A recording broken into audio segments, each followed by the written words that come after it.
I'm not telling you what the situation is in your body. I mean, that would be against the principles of intuitive eating, right? Each person has to decide for themselves what feels good.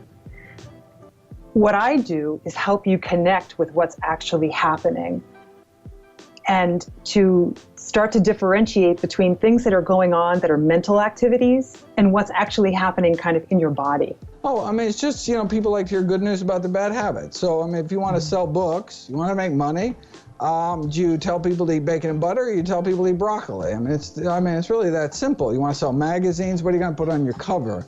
And so that's, I think, one of the reasons these low-carb diets, the rapid water weight, been called the $33 billion diet gimmick, that you also see with these low-carb diets, because you deplete your glycogen stores and you have to, of course, pee out all those ketones. You lose a lot of rapid weight, but you're actually not losing body fat. And that's really what we care about when it comes to weight loss. And of course, just like any other macronutrients, you can't talk about carbohydrates, you have to talk about foods. So carbohydrates is lentils or lollipops, jelly beans or kidney beans, right? Those are all carbohydrates, but have vastly different effects on the body.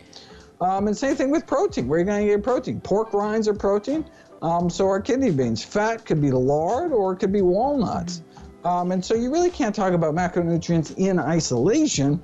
You have to talk about what foods are healthier, what foods are less healthy.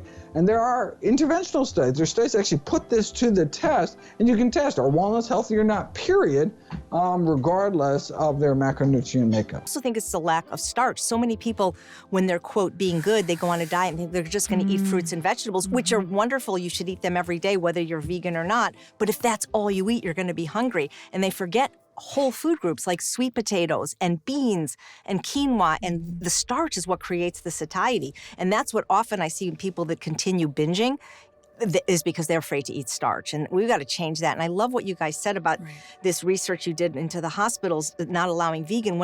In my work where I deal a lot with food addiction, I'll sometimes interview experts that are not plant-based because they have knowledge in food addiction. And so many of them say, oh, you can't do this without animal protein. Bullshit. That has nothing to do with it. It's not about will. It's about conflicts with our human nature. Dieting conflicts with our basic drive to survive. And so what we see as eating disordered behaviors are our bodies trying to protect us. And that turnaround for me changes everything.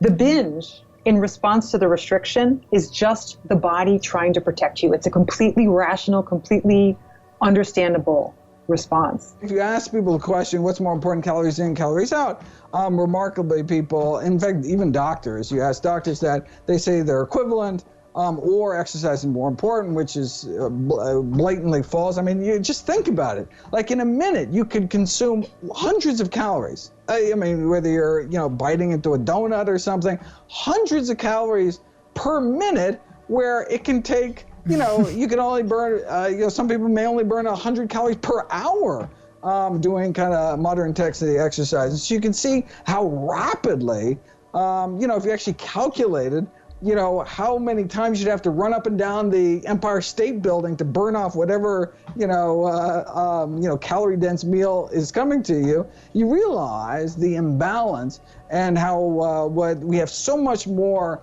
control over calories in, since most of the calories out for people who are not athletes is actually just our metabolism rather than our exercise. So we actually only have control over a small portion of the pie of calories out, whereas calories in, we have almost total control. If somebody is not under the threat of a surgeon's knife or going on medications, we don't have to do this really quickly.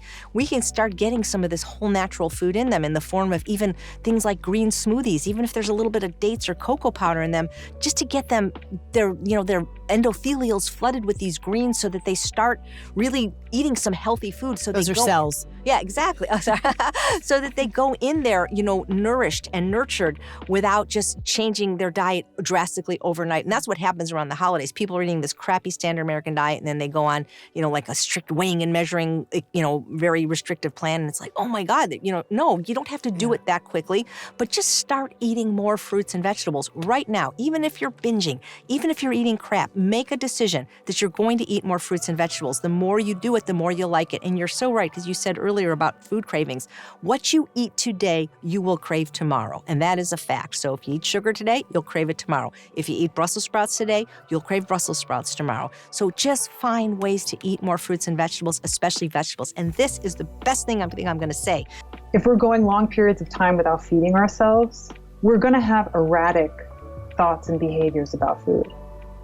And so we can't address the emotional issues around food without first addressing the physical body, the human body that needs basic things to be okay. It needs sleep, it needs water, it needs food regularly, it needs fun and relaxation, right? There's a lot of things that we need that we sort of maybe don't always consider. And a lot of these things influence our relationship with food and body.